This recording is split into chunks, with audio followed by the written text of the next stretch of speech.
What's up, me, Jonah here. Today I'm going to teach you how to do radial shock waves or repeaters in After Effects, whatever you want to call them.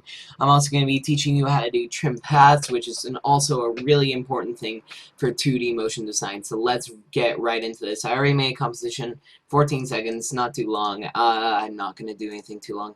So I'm just going to make a solid, nice light color. That's pretty good.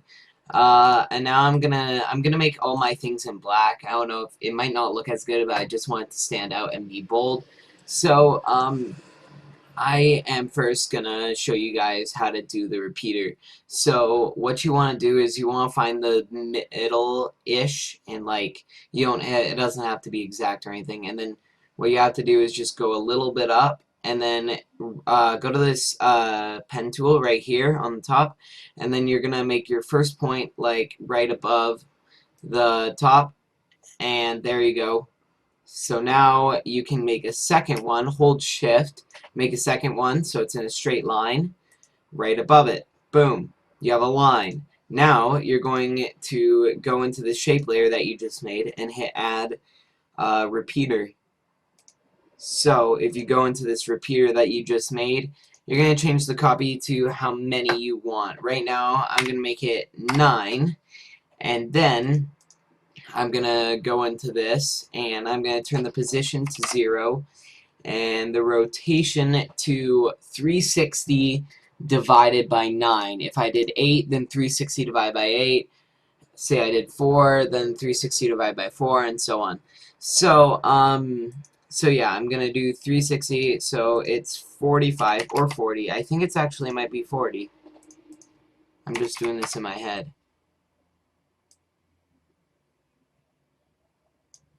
Wait a sec.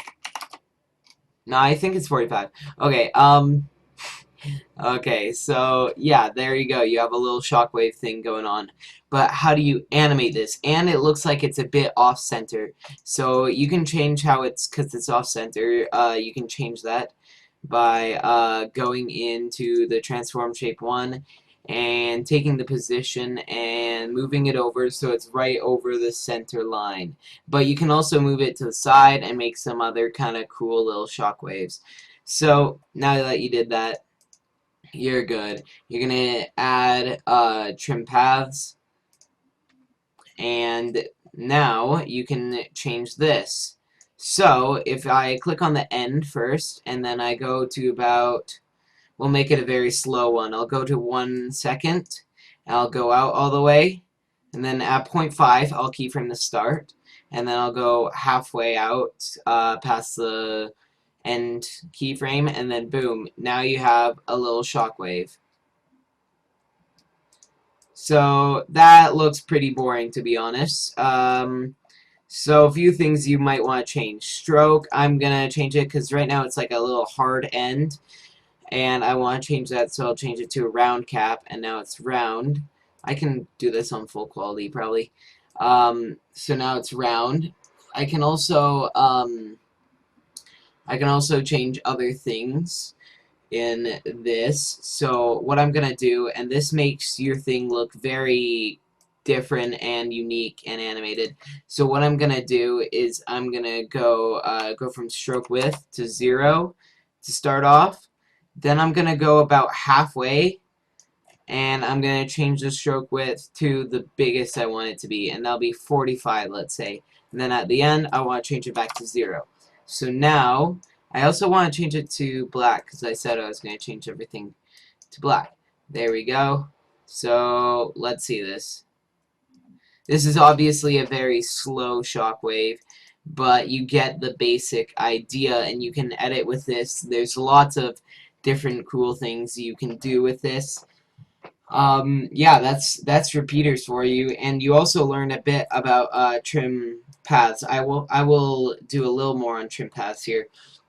So what you can do is, this pen tool is so cool. So I can draw shapes. So what I'm gonna do is I'm just gonna draw some things. By the way, to make the curves, you just gotta hold it on as you click to the next one.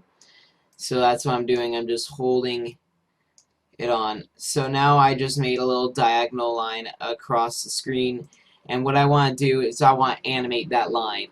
And what I'm going to do that is, again, I'm going to add trim paths.